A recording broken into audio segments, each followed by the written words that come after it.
저희들이 가지고 있는 지식이 많습니다. 또 꼭 필요한 정보들이 천지간에 인터넷에도 널려 있습니다. 그런 중에도 정말 요긴하고 정말 가장 절실하고 필요한 정보가 있다면 너희 하늘 아버지께서 이 모든 것이 너희에게 있어야 할 줄을 아신다라고 하는 이 말씀일 것입니다. 무엇을 먹을지, 무엇을 마실지, 그리고 우리가 살아가면서 이런 예상치 못했던 위기들을 만날 때마다 어떻게 대처해야 할지, 이 모든 것에 대해서 여호와 이레 하나님은 아시고 있다는 거죠. 일단은 이 정보와 이 지식이 없다면 정말 우리는 막 당황하고 어쩔 줄 모르고 처음에는 침착했던 사람도 인격적으로 막 흔들리고 좀 추하게 되기도 할 것입니다. 하지만 우리 아버지는 여호와 이레 준비해 놓으셨다, 보고 계시다, 보아두셨다라고 하는 이 지식을 딱 접수하고 잠시 묵상하고 있노라면 우리 속에 그 절실한 벼랑 끝에 섰다고 느껴지는 그 다급하고도 정말 집착하듯이 안달하던 마음이 좀 가라앉고 그 문제와 필요에만 초점을 맞추고 있었던 눈에 가리웠던 수건이 벗겨지면서 우리의 시야가 그보다 더 크신 하나님의 손에 이 모든 게 잡혀 있고 합력하여 선이 될 수도 있고, 아버지는 아직은 우린 모르지만 보아두신 것이 있어서 주실 수 있고, 정말 열면 닫을 자가 없고 닫으면 열 자가 없는 주권은 아버지께 있다는 사실을 자각할 때 우리가 문제 자체에 집착하던 그 모든 염려로부터 좀 빠져나오게 되면서 열쇠를 가지신 분의 얼굴을 바라보는 쪽으로 우리의 마음이 움직이는 것을 알 수 있습니다. 여러분, 넓은 의미에서 이게 회개죠. 하나님께로 돌이키는 것입니다. 오늘 주님께서는 이방인들처럼 그렇게 집착하고 떨고 염려하면서 우왕좌왕하지 말라, 다 아버지 보아두시고 여호와 이레 준비해 놓으셨다. 그러므로 너희는 먼저 열쇠를 가지신 분, 그분 앞에 나아가라. 그의 통치를, 돌보심을 더 우선으로 구하라 말씀하셨습니다. 그리하면 때가 될 때 적절한 방법으로 이 모든 것을 필요를 채워 주시리라, 더해 주시리라. 이거 약속입니다, 여러분. 약속. 우리는 어떻게 하나님께서 더해 주시나, 그럼 가만히 있으면 되나, 막 굴러 들어오나, 우리는 이 사실을 구약에서 볼 수 있습니다. 구약은 우리가 알 수 있는 가장 좋은 예화예요. 이 중요한 원리를 배웠던 아마 첫사람은 아브라함이 아닌가 생각합니다. 아브라함은 아버지, 번제할 양은 어디 있습니까? 할 때에 아들아, 여호와 이레, 그분이 보아두셨다, 그분이 친히 준비해 놓으셨어, 우리가 올라가서 말씀대로 순종하자. 그 중요한 가르침을 아들에게 주었습니다. 평생에 배운 거죠. 평생에 그 하나를 터득하기 위해서 그는 수많은 세월을 업앤다운하고 하나님 앞에 훈련을 받았습니다. 그 확신에 찬 한마디가 이삭의 심령의 골수에 터치가 되면서 그는 자기에게 들어오는 칼을 맞이할 번제로 드려지는 제물로서 온전히 한마디도 저항하지 않고 순종하는 이후의 모습을 보게 됩니다. 확신에 찬 하나님의 복음을 증거하는 사람들의 메시지가 우리 시대에 필요합니다. 우리의 자녀들에게 이런 말씀이 필요합니다. 또 한 가지 우리는 구약에서 예를 볼 수 있습니다. 출애굽을 했지만, 노예살이가 끝났지만 광야에 딱 들어섰을 때 그들은 그 표적과 기적과 능력의 하나님을 체험하고 나서도 순식간에 그 하나님 나라의 위대한 비전과 약속의 땅을 향해서 나아가는 것 모든 것보다는 현실에 떡이 떨어진 사실에 공포를 느낍니다. 광야 깊숙이 한 달쯤 들어왔는데 애굽에서 가져나온 떡이 떨어졌어요. 떡 먹고만 살아왔거든요. 노동하고 채찍 맞는 거, 그 모든 수고가 왜 했습니까? 떡을 얻기 위해서였어요. 이게 애굽이에요. 세상입니다. 세상은 떡을 가지고 조종을 합니다. 그래서 노예가 됐지 않아요? 그 떡 먹을수록 노예가 되지만 그래도 어찌할 수 없어서 그 떡에 매여서 살아왔거든요. 그런데 그 애굽에 세상에 떡이 떨어진 거예요.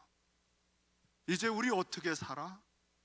오직 세상의 원리만, 세상의 방법만 온 골수에 사무쳐 있는 이 노예화된, 노예 근성이 쪄들어 있는 이들에게는 떡이 없으면 죽는다고 생각하는 겁니다.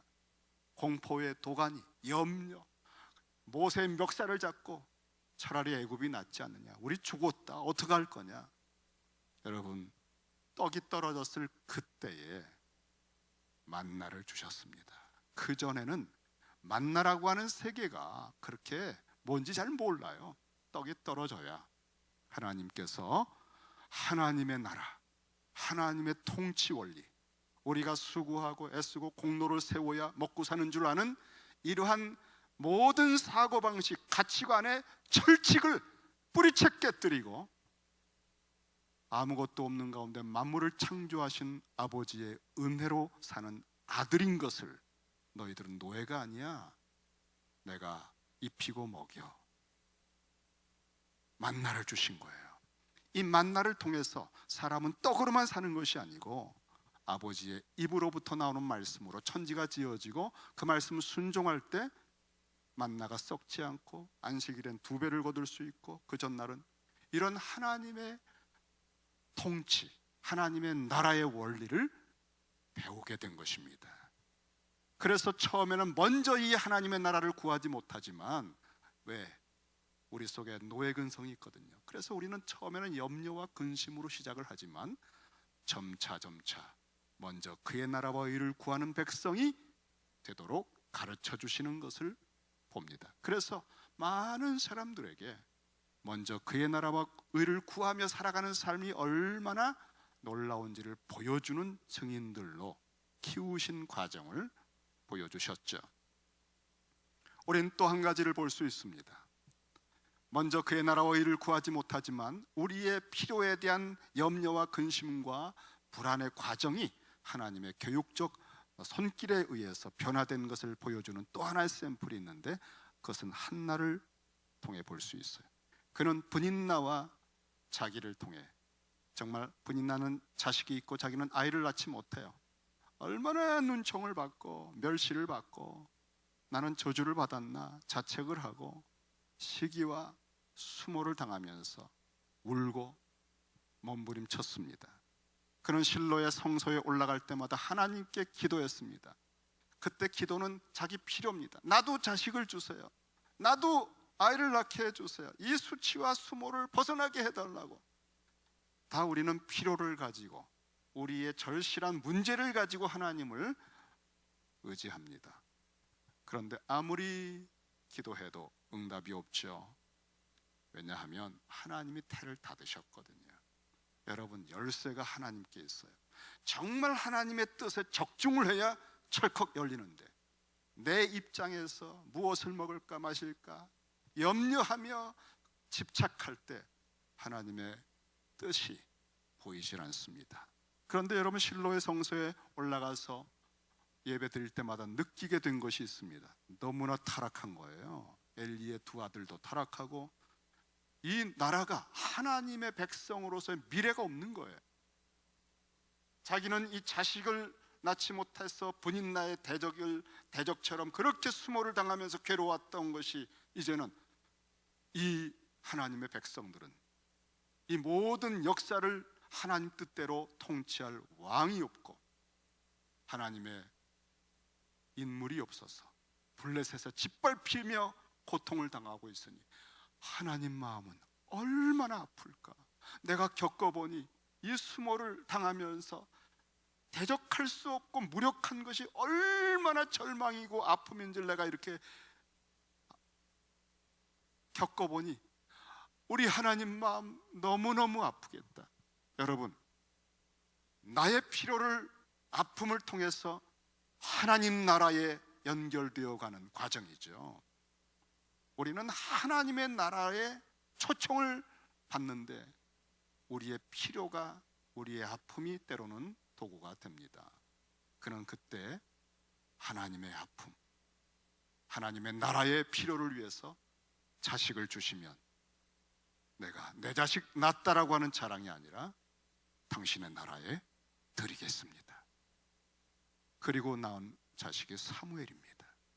그 사무엘은 이스라엘 민족사에 블레셋을 치고 하나님의 나라, 그 왕조를 세우는 다윗의 길을 준비하는 위대한 종이 되었습니다. 우리는 무엇을 먹을까 마실까? 이것은 이방인들이 구하는 것이다. 너희는 먼저 그의 나라와 의를 구하라. 처음부터 되지는 않지만 하나님은 우리를 서서히 당신의 자녀로 다루시고 당신의 나라에 합당한 의식구조와 사고방식과 가치관의 폭과 깊이와 넓이를 우리 속에 만들어주시고 자극해서 일깨워주시는 분이시죠. 그걸 다 정리해서 오늘 산상수훈에서 말씀하신 것입니다. 우리는 또 한 가지를 더 볼 수 있는 더 정확한 예증이라고 볼 수 있습니다. 구약에서 하나님의 아들, 노예로 출애굽을 했지만 그 수많은 세월 역사를 거쳐서 드디어 처음으로 하나님의 아들이라고 불리워진 다윗의 자손 솔로몬입니다. 그는 다윗의 나라, 하나님의 나라를 이어받았지만 너무나 어리고 그 나라는 위대하고 도무지 감당할 길이 없는 거예요. 그래서 그가 처음에 한 것은 일천번제입니다. 모리아산에 아직은 성전이 세워지기 전이었죠. 그는 일천번제를 통해서 1,000마리의 제물을 통해 자기 자신을 거기에 연합시키고 그 죽음을 통해 자기를 부인합니다. 나는 할 수 없습니다. 나는 이 왕의 자리에 통치를 감당할 수 없습니다. 나는 어떻게 할 바를 모르는 어린 나이입니다. 그러면서 그 번제 속에 자기가 죽고 완전히 각을 떠서 하나님께 올려드리며 헌신을 했습니다. 1,000번을 마음을 쏟아 하나님 앞에 자기를 비우고 온전히 하나님만 의지하는 경외의 마음을 가졌을 때 꿈에 나타나셨어요. 무엇을 원하느냐? 이 순간이 중요한 거 아닙니까, 여러분? 정말 절실한 필요가 무엇입니까? 그는 자기를 비우고 준비했던 하나님을 경외하는 마음이 회복된 사람이기 때문에 분별력이 있었던 것 같아요.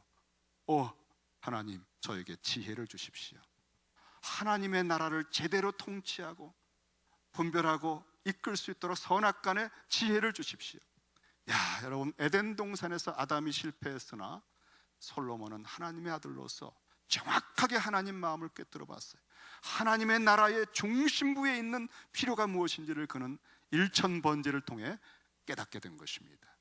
하나님께서요, 너무너무 기뻐하신 거예요.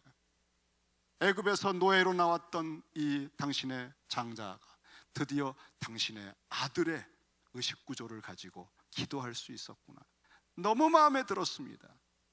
정말 잘했다. 내가 너의 개인적인 필요, 그런 것에 집착하지 않고 나의 나라를 위해서 구했으니 지혜를 주마. 여러분, 그가 받은 지혜는요 거의 전무후무예요. 열강 고대 근동의 모든 사람을 뛰어넘는 그런 탁월한 지혜를 받았습니다. 아담도 선악과 먹지 않아도요 하나님께서 지혜 주실 수 있었습니다. 우리가 하나님을 경외할 때 보아두시고 예비해 두신 선한 것을 분별하고 볼 수 있는 지혜를 주시거든요. 그런데 우리는 성급하게 문제에 집착하다가 곁길로 빠지고 거의 이방인처럼 되고 마는 거예요. 솔로몬이 그것을 보여줬어요. 그리고 나서 하나님은요, 네가 나의 나라를 위해서 이렇게 지혜를 구했으니 지혜를 주마. 그러나 내가 구하지 아니한 것들, 너의 장수와 번영과 이 모든 것도 더해 주리라. 더해 주셨습니다. 여러분, 오늘 주님께서 진짜 다윗의 자손 솔로몬보다 더 위대하신 하나님의 아들로서 솔로몬이 터득한 그 모든 것, 아브라함으로부터 하나님 백성들이 배운 것을 다 요약하고 집약해서 말씀한 거예요. 이방인들처럼 구하지 말고 먼저 그의 나라와 의를 구하라. 그러면 더해 주리라. 근데 더해 준다는 게 뭐 로또 사서 되는 거 그런 거 아니에요. 그래서 솔로몬이 궁금해서 찾아봤어요. 하나님이 더해 주셨는데 어떤 방법으로 더해 주셨나 했더니 무역을 통해서, 세금을 통해서, 조공을 통해서, 그러니까 통상적인 방법입니다. 여러분, 우리가 먼저 하나님을 경외하고 예배하고 하나님을 우리의 모든 우선순위로 둘 때 어떤 일이 벌어집니까? 더해 주시는 거예요. 어떻게? 여러분의 직장 생활을 통해서, 인간관계를 통해서, 여러분의 수고를 통해서 하나님께서 역사하시는 겁니다. 하나님의 더해 주시는 역사, 똑같은 수고지만 차원이 다릅니다. 하나님의 손이 얹혀지거든요. 하나님이 함께 해주시거든요. 그래서 결과를 보면 알아요. 내 실력이 아닌데 이게 어떻게 되지? 여러분, 전쟁은 여호와께 속한 거예요. 비즈니스는 여호와께 속한 거예요. 목회는요, 여호와께 속한 거예요. 제가 박사학위를 따야 목회가 잘 될까요? 제가 얼굴이 잘생겨야 목회가 잘 될까요? 제 머리카락이 무성해야 목회가 잘 될까요? 제가 더 젊어야 목회가 잘 될까요? 목회는 하나님께 속한 것입니다. 여러분의 모든 인생, 남은 생애는요, 하나님께서 승패를 결정합니다. 먼저 그의 나라와 의를 구하시기 바랍니다. 오늘 우리는 이제 본론으로 접근하고 있습니다. 앞으로 몇 차례에 걸쳐서 우리는 위대한 기도의 세계를 들었을 겁니다. 그것이 7절에 보면은 또 기도할 때에 이방인과 같이 중언부언하지 말라. 그들은 말을 많이 하여야 들으실 줄 생각하느니라 그랬습니다.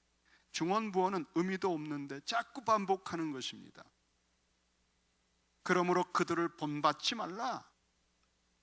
역시 똑같은 말씀을 하셨어요. 구하기 전에 너희에게 있어야 할 것을 하나님 너희 아버지는 아시느니라. 이 지식이 너무나 중요한 거예요. 반복했었어요. 산상수훈에서 이 하나님 아버지가 다 여호와 이레 아신다라고 하는 지식이 우리에게 들어와야만 우리가 막 어쩔 줄 모르고 했던 말 또 하고 중언부언하고 이렇게 하는 기도가 제자리를 딱 회복하는 거예요. 하나님을 인격적으로 우선순위로, 하나님을 하나님 아버지로 제정신이 딱 들어서 하나님과의 관계에 나는 누구였지? 내가 그의 자녀야. 여러분, 이런 정상적인 의식이 회복되어야 그 다음에 기도가 제대로 나온다는 겁니다. 근데 통상 우리 기도는 꼭 필요한 거 몇 가지에 집착하는 거예요. 이거를 언제까지 우리가 이렇게 기도하는 것은 어린아이 때는 응답도 해주시고 체험도 시켜주지만 여러분, 항상 그럴 수 없어요. 이방인같이 중언부언하며 기도하지 말라. 그러므로 그들을 본받지 말라. 이 예를 저는 구약에서 보는데, 구약의 중언부언의 기도의 모습, 그리고 구약의 버전으로 주기도문의 효과가 어떤 건지 생생하게 보여주는 본문을 발견했는데요. 여러분 앞에 한번 소개할게요. 분열왕국 시대에 북이스라엘에 아합 왕이 있었습니다. 그는 그 북쪽에 이세벨이라고 하는 여자, 시돈의 그 이세벨이라고 하는 여자와 정략 결혼을 하게 됩니다. 그런데 여러분, 이세벨은요, 바알 숭배, 아세라 숭배에 거의 완전히 미친 여자입니다. 무서운 여자를 아내로 들여왔습니다. 이 여자가 아합을 휘두르는데요, 북이스라엘 전체에 바알과 아세라 신당을 세우고 우상 숭배 천지로 만들었어요. 정말 구약 역사에서 가장 우상 숭배가 너무나 심각해서 하나님이 치를 떨었던 시대입니다. 그런데 이때 하나님께서 엘리야를 보내셔서 기근을 선포하셨어요.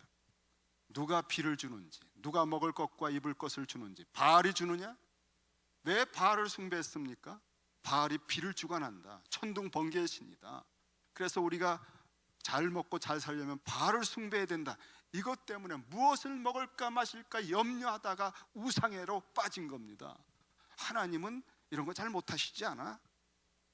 그러면서 현실적인 필요에 의해서 바알 숭배로 빠져서 이제 그들이 하는 기도는 바알 제사장들이 하는 기도를 본받기 시작해요. 이방인들처럼 기도하기 시작합니다. 북이스라엘에 기도하는 사람들 보면 다 바알 숭배자들처럼 기도하는 거예요. 그래서 기근을 선포하고 누가 비를 내리는지, 정말 그때는 먹을 것, 마실 것이 너무나 절실하게 필요했어요. 이 절실한 필요 자체가 문제가 아니에요. 이걸 통해서 하나님이 뭘 원하는지, 하나님의 나라를 구하도록 초청하고 있는 건데, 먼저 그의 나라와 이를 구하는 것이 열쇠인데, 이걸 가르치기 위해서 무엇을 먹을까 마실까 아무리 애를 써도 도무지 해결이 안 되는 무서운 기근 속에 그들을 가둬두셨습니다.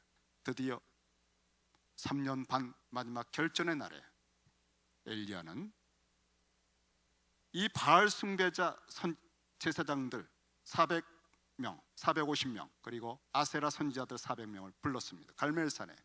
그리고는 너희가 송아지 한 마리 잡고 제단에다가 제사 드려라, 기도해라, 너희들의 신에게 기도해라. 그 다음에 내가 여호와께 기도하마. 자, 그때 여러분, 이 바알 선지자들이 어떻게 기도했는가 하면, 아침부터 정오를 지나서 저녁 무렵까지 온종일 거의 미친 사람들처럼 주절거리며 자기들의 신의 이름을 부릅니다. 했던 말도 하고 했던 말도 하고. 이것이 중언부언이에요. 아무리 기도해도 그 신이 응답을 안 합니다. 왜 그럴까요? 우상이거든요.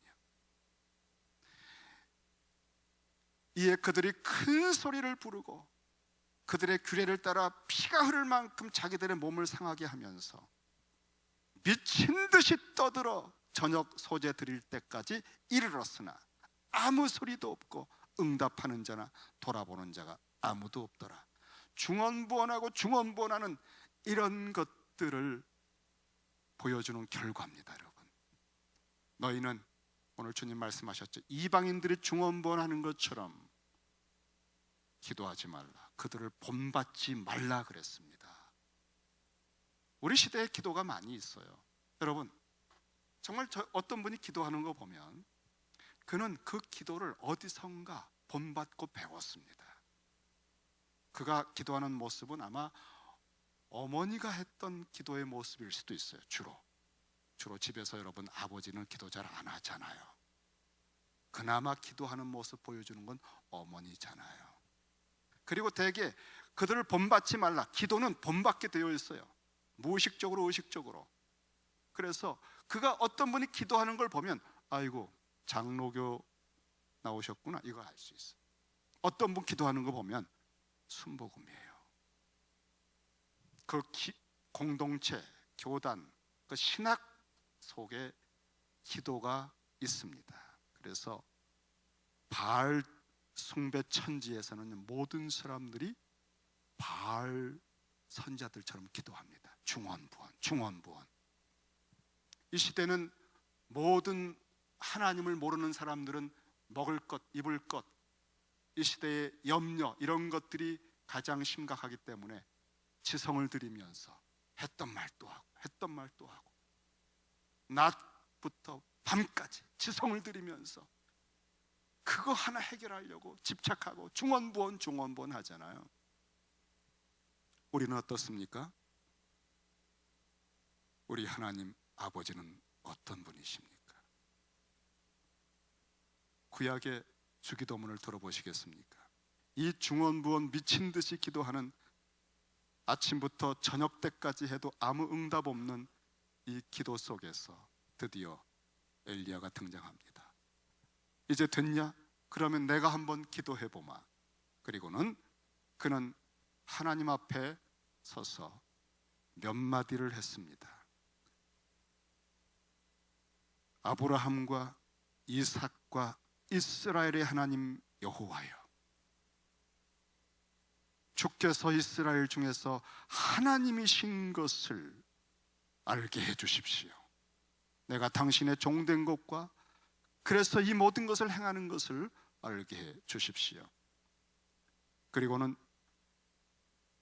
내게 응답하옵소서. 그리고 이 백성에게 주 여호와는 하나님이신 것과 주는 그들의 마음을 다시 하나님의 백성들로, 하나님의 나라의 백성들로 부르신 그 언약으로 되돌이키시는 것을 알게 하옵소서. 먼저 하나님의 나라와 통치의 근거에서, 언약의 근거에서 몇 마디를 간절히 인격적으로 아뢰는 순간 하늘에서 불이 떨어졌어요. 그리고 이후에 하늘에서 장대비가 내려서 온 천지가 강수가 흘렀습니다. 누가 먹을 것과 마실 것을 주는지. 우리는 먼저 그의 나라와 의를 구하는 그런 성숙한 기도의 자리에 가지는 못할지라도 우리 주님의 말씀을 기억하세요. 그거 다 있어야 할 것을 알고 계시고, 아버지가 열쇠를 갖고 있어 아버지가 열면 열리고, 그렇지 않으면 몸을 긋고 피를 흘리고 아무리 중원부원해도 열리지 않아. 먼저 그분과 만나라. 먼저 그분과 너가 어떤 관계인지를 회복해라. 먼저 그의 나라와 의를 구하라. 그들을 본받지 말라 하시면서, 그러므로 너희는 이렇게 기도하라 하고 기도를 가르쳐 주신 것입니다. 그게 주기도문이에요. 우리는 정말 이 땅에서 많은 사람들은 결국 누군가로부터 기도를 배우고 본받아서 지금의 기도를 하고 있는데, 이 남은 인생이 너무 짧고 이제는 절실합니다. 정말 이러한 불안과 바이러스 하나만 덮쳐도 어떻게 기도할 줄을 모르는 저희들에게 우리가 본받아왔던 기도가 아니라 기도의 최고봉, 천지를 움직일 수 있는, 만물을 창조하신 기도의 창시자, 그런 분에게 기도를 배울 수 있는 기회가 한 번이라도 우리에게 주어진다면 얼마나 좋겠습니까, 여러분? 그런 세미나가 있다면 아마 몇만 불을 드리고라도 갈 거예요. 바로 그 기도의 최고봉이신 분이 저희들에게 너희는 이렇게 기도하라고 가르쳐 주신답니다. 이 한 달간 여러분, 온 천지는 코로나 바이러스로 불안과 두려움에 떨고 있지만 이 주일마다 놀라운 분이 하나님 아버지의 세계를, 그리고 우리가 살고 죽는 생사의복의 주관자, 바이러스를 멸하기도 하고 창궐하게도 허락하실 수 있고, 악인과 선인에게 해와 비를 주시고, 이 모든 것을 누가 진짜 주관하는지, 의료기관이 주관하는지, 정부가 주관하는지 내가 한번 보여주마. 너희들이 내게로 오지 않을 때 어떻게 되는지도 경험할 수 있을 것이다. 이렇게 말씀하신다면 어떻게 하시겠습니까? 이제는 돌이켜야 할 때입니다. 하나님께로 돌아오십시다. 기도하겠습니다.